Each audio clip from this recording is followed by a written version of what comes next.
Olá, meus amores, tudo bom com vocês? Estamos aí para mais um vídeo, mas antes de mais nada, não se esqueça de se inscrever, curtir, compartilhar e comentar, ok? Então, simbora para mais um vídeo e hoje eu vou falar sobre a adaptação do Bernardo na escola, as experiências que a gente teve anterior a essa que está se iniciando, ok? Simbora para mais um vídeo. Então, meus amores, o Bernardo, a primeira vez que ele foi para a escola foi em 2021. E a gente estava ainda em período de pandemia, né? E ele foi encaminhado pela psicóloga que pediu que a gente fizesse essa introdução para ver como é que seria a socialização do Bernardo. E aí a gente matriculou e o Bernardo iniciou. Iniciou já no final do ano, foi final de setembro, início de outubro, e foi ótima. Essa primeira adaptação, ele tinha 3 aninhos e foi maravilhosa, sabe? Eu vou pôr fotinhos aqui para vocês verem. O Bernardo ia tranquilo, foi de manhã, o Bernardo sempre estudou de manhã porque ele acordava muito cedo. Na verdade, ele começou a acordar cedo com a escolinha, né? E porque foi uma época que ele já estava também com a introdução do remédio, então ele começou a dormir mais cedo e aí ele acordava cedo. E aí estudou de manhã, porque era o horário que tinha também na época para fazer a matrícula. E inicialmente foi muito bom.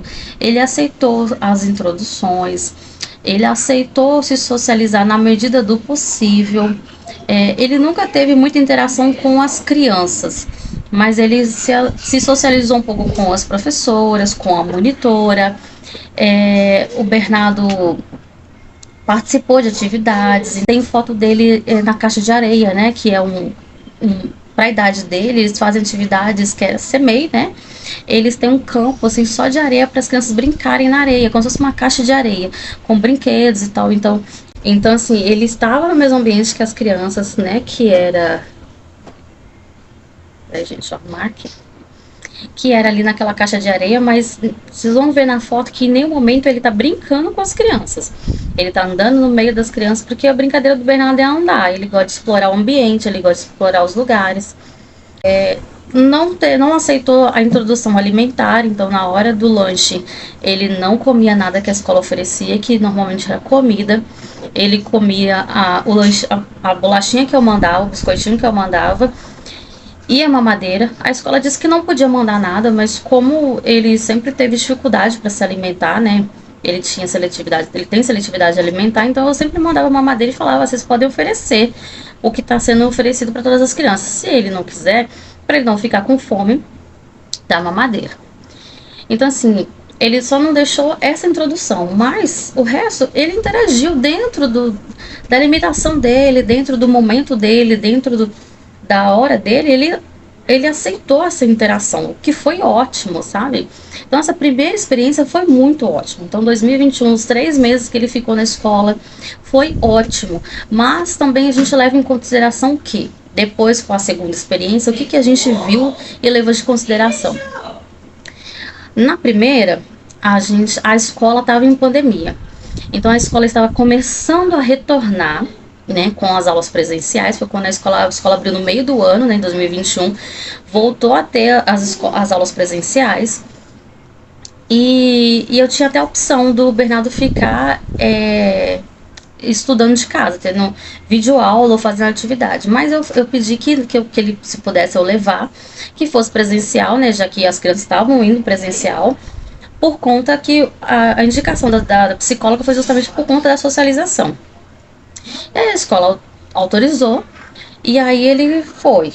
Só que na sala dele, vocês vão ver aqui na foto, gente, tinha 10 alunos, 12 alunos na salinha dele. Então, assim, eram 3 tias para 12 alunos.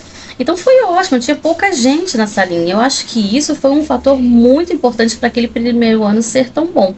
A escola estava mais vazia, a escola estava com poucas crianças, era outra administração que levou as coisas de uma forma diferente.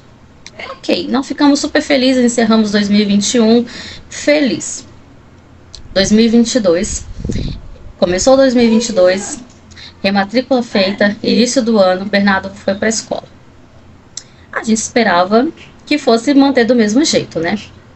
Mas a gente se deparou com alguns fatores, com os quais, assim que iniciou o ano, a gente descobriu que o Bernardo mudou de turma. Então, que ele já não estava mais com a mesma turma, que eram de crianças menores e que faziam atividades mais lúdicas, que pode ser que aquilo seja mais interessante para ele.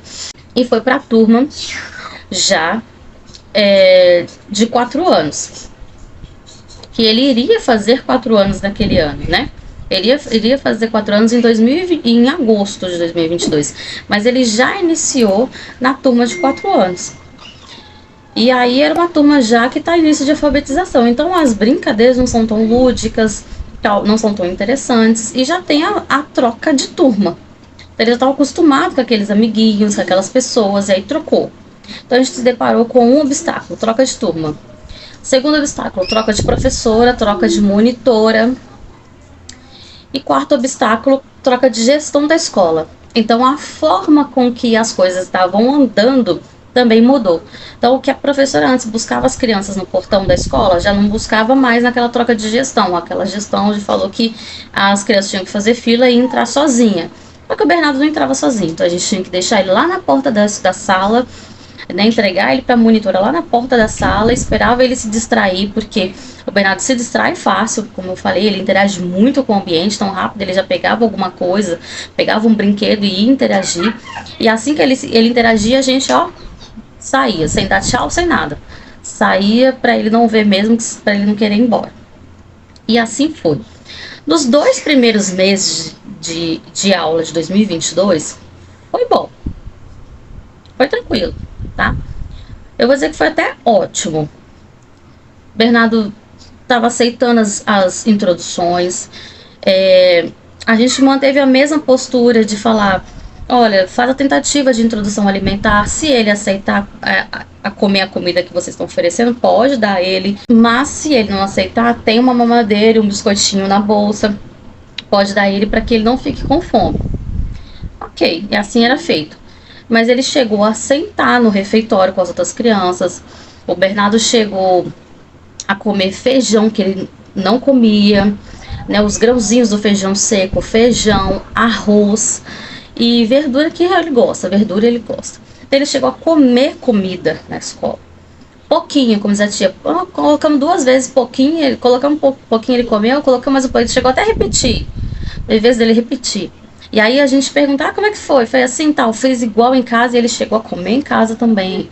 Então assim, foi bom no início. Eu falei, nossa, tá funcionando, tá bacana. E aí o Bernardo começou a apresentar comportamentos de resistência. O Bernardo, ele não é verbal, ele não fala.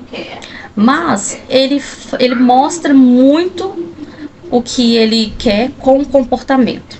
Então, se não está agradável, ele mostra com comportamento. Se está agradável, ele vai mostrar com comportamento. Se ele está rígido, ele vai mostrar com comportamento. Se ele está nervoso, ele vai mostrar com comportamento. Se ele está com raiva, ele vai mostrar com comportamento. E aí o Bernardo começou a mudar o comportamental dele. Aquela criança que chegava na escola, já queria entrar, nossa, gostava, ficava feliz, já começou a ficar resistente a entrar. Começou a não querer entrar mais. Tomou banho, meu amor? Nossa, que lindo! Que gato! É mesmo? Ele começou a ter episódios de choros durante a aula.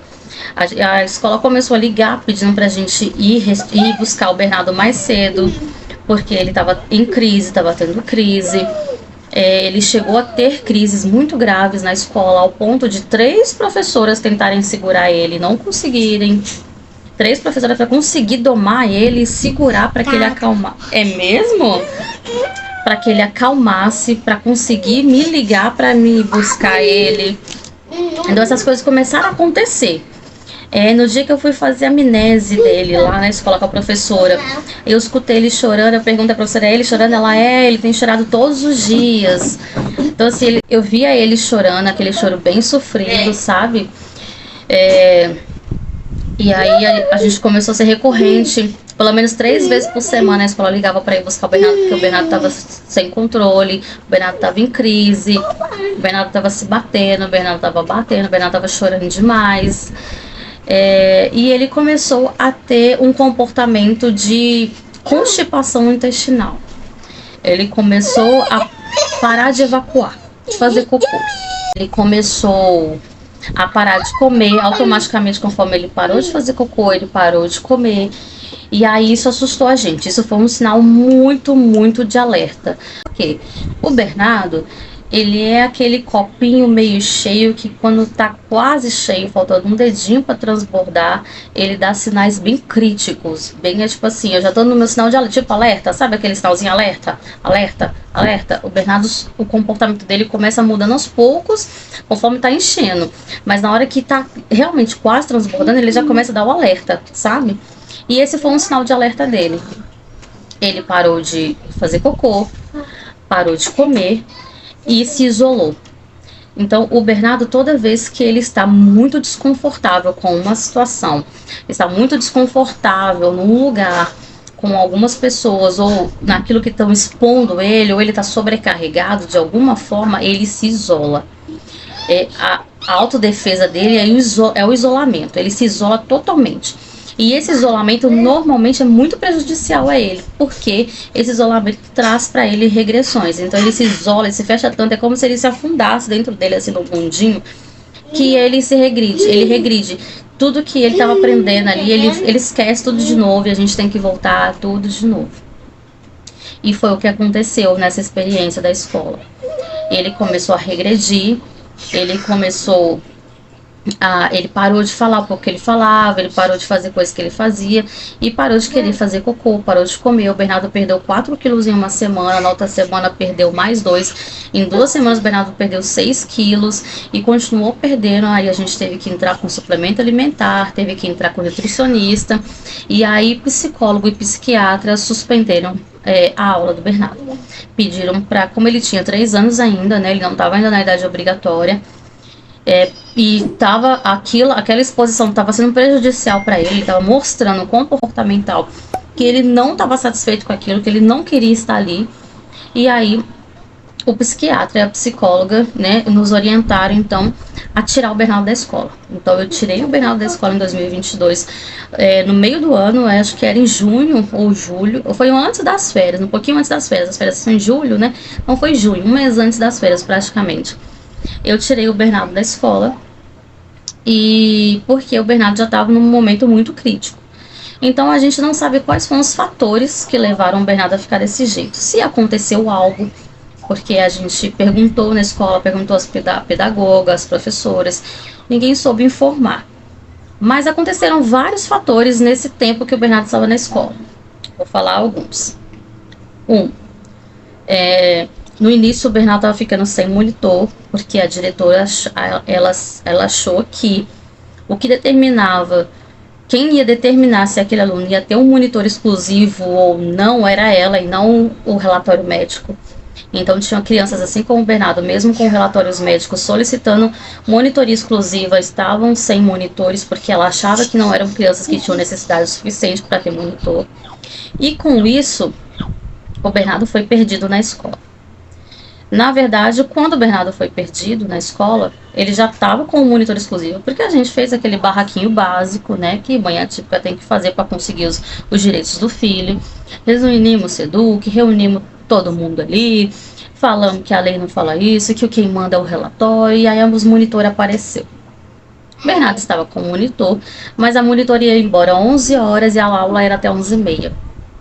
Nesses 30 minutos que o Bernardo ficou na sala sem monitor exclusivo, ele sumiu. Assim chegou para buscar ele por volta de 11h20, 11h10 mais ou menos, 11h20. E ele não estava em lugar nenhum. E ninguém sabia dele. Foram ver, ele estava a escola era uma escola nova, que ainda estava terminando obra. E no fundo da escola tinha um canteirinho de obra ainda sendo feita, né, com coisas de obra que estavam finalizando, e o Bernardo estava lá, escondidinho, pegando as coisas, colocando na boca. Olha o risco. Isso depois de uns 10 minutos, 20 minutos de auê, com a escola inteira procurando o menino, tá? E assim de fazendo o maior escândalo na escola. Então, assim, outro fator, tá? Perderam o Bernardo. Depois disso, eles viram que o Bernardo é uma criança que precisava de um pouco mais de atenção e que eles teriam que tomar muito cuidado. E pediram depois disso para que a gente buscasse o Bernardo meia hora mais cedo. Então a gente retirava o Bernardo da escola às 11 horas, assim que a monitora fosse embora. Ou seja, antes da monitora ir embora, ela entregava o Bernardo para nós, para que ela fosse embora. Ou seja, o Bernardo não podia ficar desacompanhado na escola. Outro fator que aconteceu. A gente não sabe se aconteceu alguma coisa, mas a gente achou muito estranho o Bernardo ter mudado tanto de postura, né? No início tá de um jeito e depois se transformou, como se tivesse virado a bolinha, sabe? Virado uma chave e falado... A sensação que a gente tem é que aconteceu algo, mas ninguém soube falar se aconteceu ou não, e ninguém vai falar, né? Então a gente não sabe, pode ter sido, chamou a atenção dele de um jeito que ele não gostou, alguma criança tentou interagir com ele, ele se sentiu invadido. Gente, tanta coisa pode acontecer no mundo de um autista, que são inúmeras hipóteses, sabe? Mas a escola não soube informar nada, falou que tava tudo normal, tudo bem, e que não sabe o porquê, mas que sim, o comportamento do Bernardo mudou. E o relatório que a gente teve da pedagoga antes, um mês antes da gente tirar o Bernardo da escola, foi que o Bernardo não se permitia se socializar, ele não se socializava, se as crianças estavam na sala, ele estava no pátio, se as crianças estivessem no pátio, ele estava na sala, ele parou de comer. Então assim, foi aquela luta. Quando o Bernardo chegou ao extremo de parar de comer e começar a emagrecer bruscamente, rapidamente, em um curto tempo, em um curto espaço, aí foi o momento de suspender a aula e a gente entrar com outras intervenções, como suplemento alimentar, acompanhamento nutricional, fizemos uma bateria de exame e deu alterações do exame dele, e a gente começou a acompanhar de perto e a gente foi introduzindo aos poucos. Gente, nem o leite o Bernardo não estava querendo tomar. Coisa que o Bernardo normalmente ele toma 1 litro de leite por dia, intercalando com comida, ele estava tomando uma mamadeira por dia. Nem o leite ele estava aceitando. Foi um período muito difícil. E aí, depois aí ele foi aos poucos, a gente conseguiu ir introduzindo novamente o alimento. Conforme ele foi vendo que ele não tinha mais que sair para ir para a escola, que ele não tinha mais que se expor na escola, ele foi... voltando a permitir a gente introduzir as coisas nele novamente, e foi voltando a engordar. Outro fator que a gente acha que pode ter sido crucial para ele ter tido essa atitude, esse comportamento de rejeição, foi a escola mais cheia. Porque, como eu falei, em 2021 a escola estava em período de pandemia ainda, então a escola estava voltando inicialmente, né, reabrindo novamente. E tinha poucas crianças, tinham, como eu te falei, 10, 12 crianças. Já em 2022, a escola já estava com mais de quase 30 alunos na sala dele. Então pode ter sido isso também, ficou muito cheia as salas, com muita criança, pode ter sido barulho, a quantidade de pessoas, que a gente acha que a socialização do Bernardo é um ponto crítico dele. Então a quantidade de pessoas, a quantidade de barulho. E em 2021 ele ia com um vizinho meu, eu pagava um vizinho meu para levar, ele levava o neto e levava ele, ou seja, ele não era exposto também, porque a escola é longe, a escola fica quase 2 km, 1,2 km daqui, mas é morro e não consegue levar a pé, então a gente sempre leva de cada mundo aqui, vai de van ou ônibus, a prefeitura disponibiliza um ônibus, né, só que não é o caso do Bernardo, porque teria que ter monitoria e não tem. Mas em 2022, essa pessoa já não pôde levar mais. Ele já não estava aqui. E aí o Bernardo teve que ir de van. Então ir de van, aí ele já saía mais cedo aqui de casa. Fica em torno de meia hora na van com aquelas crianças da van gritando, as crianças da van falando, as crianças querendo ter contato com ele. Ou seja, a gente acha que tudo isso foi um combo. Mas o que a gente tem a dizer o que eu tenho a dizer sobre a segunda experiência da escola é que foi inicialmente boa e depois se transformou em um pesadelo. E um pesadelo em que a gente não teve suporte algum da escola. A escola não soube lidar A escola não soube lidar com o Bernardo, a escola não soube lidar com o comportamento do Bernardo quando ele começou a ser reclusivo, a escola permitiu que ele se recluso, que ele ficasse recluso, e isso foi muito prejudicial para ele. E a escola não soube nem nos falar o que pode ter sido um gatilho. A escola não estava acompanhando o Bernardo, a escola não estava preparada para acompanhar uma criança como o Bernardo, como eu acho que ainda não está, né? Mas fazer o quê? E a gente se sentiu abandonado, sabe? Negligenciado, não só o Bernardo, como a família, porque eu acredito que para funcionar tem que ser um sistema que converse com a família, os dois se conversem junto até se encaixar. Eu acredito que isso vai fazer funcionar a inclusão escolar. Mas se não for assim, se a escola for fazer de um jeito exclusivo e não querer passar esse relatório, não querer informar o que está acontecendo, não ficar atento para saber o que acontece, realmente fica difícil, porque uma criança como essa, como é que faz? Ela não fala, não com palavras, mas fala com comportamento. E aí? E como que você justifica esse comportamento? Para mim, eles não justificaram. Simplesmente falaram que o Bernardo se fechou, que o Bernardo não estava permitindo mais socialização, que o Bernardo não estava interagindo, que o Bernardo não ficava na sala, que o Bernardo não participava de atividades e que o Bernardo precisava ser trabalhado ou melhorado a medicação do Bernardo. Esse é o relatório que eu tenho. E aí, por esse motivo, por se tornar tão pesadelo assim, ter se tornado tão prejudicial à saúde dele, é que a gente optou em tirar da escola. Então a gente suspendeu a escola e se prepara, passamos o resto do ano se preparando o psicológico para esse ano iniciar novamente. Vamos ver, isso vai ser assunto para o próximo vídeo. Após essa próxima inicialização aí, vamos ver como vai ser. A gente vai guardar uns meses aí para ter uma experiência e volto a fazer um outro vídeo para vocês para ver como vai ser dessa vez. Eu espero que seja bom. Terceira tentativa já. Mas é isso, gente. A nossa experiência da adaptação da escola foi essa, sabe? Foi inicialmente boa e no final se tornou um pesadelo. Me fala aí de vocês, como é que foi a adaptação da escola no filho de vocês? Porque foi assim também? Foi difícil assim também? Vocês têm que brigar por tudo também na escola? Porque, gente, parece que aqui eu tenho que brigar por tudo. Sabe aquele negócio que é direito da criança, mas o direito só funciona se a gente brigar? Vocês têm que brigar por tudo aí também? Me conta, gente. Porque não é possível que é só comigo isso. Não é possível que é só aqui em casa que é assim, não. Não é possível. Não esqueça de curtir esse vídeo, comentar. Eu já falei com vocês aqui, né? Não esquece de curtir. Se inscrever, tá? E compartilhar. Compartilha a minha experiência aí com mais pessoas. Quem sabe ela se identifica e quem sabe ela até sente um acalento de saber que não é só com ela que acontece, que comigo acontece igual, porque eu tô precisando desse acalento, gente. Então é isso. Beijo, meus amores. Até o próximo vídeo. Tchau.